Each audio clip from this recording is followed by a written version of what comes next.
Exodus 8. The second pleague.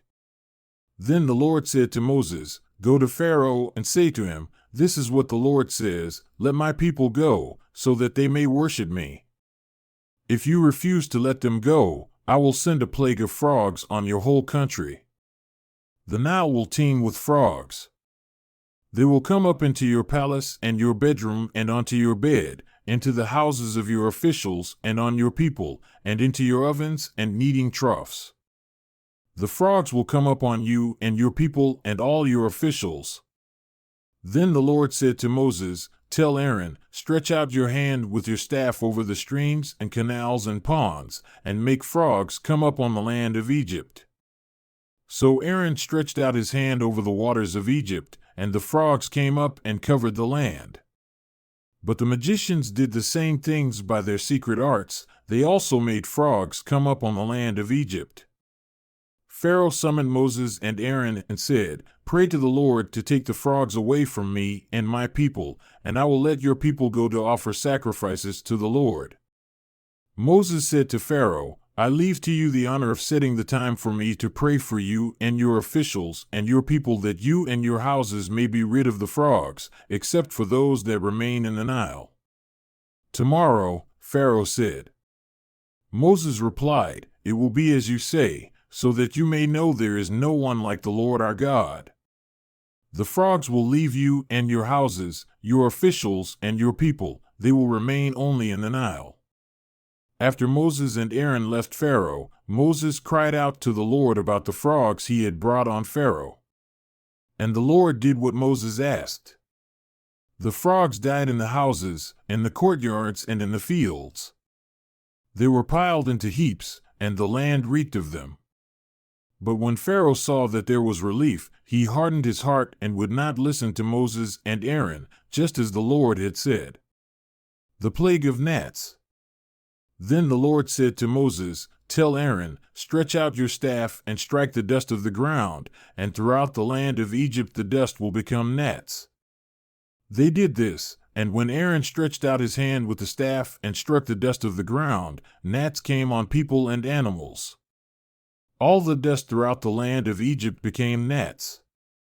But when the magicians tried to produce gnats by their secret arts, they could not. Since the gnats were on people and animals everywhere, the magicians said to Pharaoh, "This is the finger of God." But Pharaoh's heart was hard and he would not listen, just as the Lord had said. The plague of flies.